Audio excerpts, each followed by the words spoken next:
And he joins us live on the line from HQ now. Simon, good morning to you. Good morning, Mike. Great to chat to you. And this is news that almost came out of the blue, forgive the pun, but how long have you thought about training in your own right, Simon? Well, I've always sort of thought about it, and I think this is sort of final confirmation of the fact that I must have gone absolutely mad. But it's something I've always wanted to do, joking apart. And you know, I was assistant to John Dunlop and Smart Prescott, and enjoyed some very happy years with them. And when I left Smarts, it was something that I wanted to do, but my sort of career went off on a different path. And I joined the Racing Post as Newmarket correspondent. And then following on from that, I was assistant to Anthony Shroud, who was Sheikh Mohammed's racing manager for 4 years before Godolphin started. So my career went off on a completely different tangent. And now I seem to be back to where I sort of started 30 years ago. But anyway, it's very, very exciting. Well, tremendously exciting. So basically, this is something that's been delayed by a couple of decades. You've still got the desire and the energy, Simon, to do this. Absolutely. In fact, funnily enough, you know, during the sort of Godolphin years, obviously I worked very closely with Saeed bin Surur, and it was, you know, that was absolutely fabulous. But when the Godolphin sort of position came to an end, you know, I was thinking, well, what can I do on top of the consultancy work I'm doing at the current moment for Sheikh Mohammed and his family? And it just seemed the right opportunity because, you know, in 10 years' time I'm going to be too old. And right now is the right time in my life to do something like this. And, you know, I can't wait to get going. I know how tough it's going to be. I've worked with plenty of trainers over the last 30 years, very closely with them. So I know exactly what I'm letting myself in for. But it's something I wanted to do, and I'm really looking forward to embracing it wholeheartedly. I bet. And you've managed to speak to Clive Britton, obviously, and you'll be getting some boxes there, free boxes at Carlberg Stables. Was that what the plan was based on, Simon, or was there a backup to go somewhere else? Well, there wasn't really a backup, but you know, I've known Clive for 30 years. He's a great friend, and you know, he very, very kindly agreed to rent some boxes to me. And you know, his yard is situated in the best place in Newmarket, so I'm extremely lucky.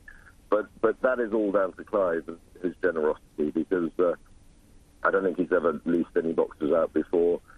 He's agreed to let me in, and you know, I'm extremely grateful to him for that. And Simon, we all know you're a very loyal servant to the Maktoum family over the years, and you've also mentioned in yesterday's press releases that you were fairly hopeful of getting some patronage from them. I mean, how reasonable is that for you to expect that?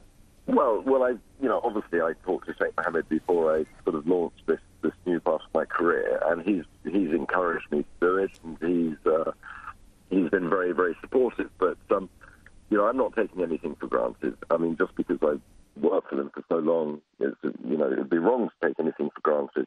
But yeah, obviously, it'd be nice to think that I'm going to get some support, but you know, we'll wait and see. And will it purely be flat racing that you'll be concentrating on, presumably?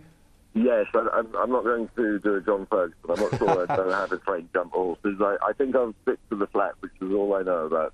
Yeah, indeed. And what about any other big-name owners, Simon? Have you had encouragement from them too? Well, you know, it's early days, yes. I mean, I think the main thing is for me to structure my business. I've got a business plan, and I need to recruit some excellent staff, because obviously the operation will only be as good as the people behind it. And I might be the sort of chief executive of the business, but, you know, obviously I'm going to need good people pressing the right buttons, and good work riders and good head men. And, you know, obviously I'm very anxious to do this properly and to do it as well as we possibly can. And you know, very much looking forward to it, as I've said. And what are the timings on this, Simon? When are you going to go out there and find your horses and actually put your licence application in? Well, firstly, as far as the licence goes, I haven't applied to the DHA yet, but I have done the first module, which is one of the 3 modules that have to have to be done to get a license. I've done the first module. I did that a couple of years ago, so I've got 2 more modules to do, which I'll do later on this year. I've applied to go on those courses. And then when I've completed that, I will apply for a license. But what I would like to do, in the perfect world, is have my first runners in Dubai this winter, if that's possible. But obviously that means, recruiting horses, and so I'm going to be pretty busy going out trying to get the right sort of horses to race in Dubai in the winter, and then have my first runners on the flat here next season. Fantastic. Well, Simon, we all wish you extreme good luck and good fortune on that. And we hope that it brings you every success.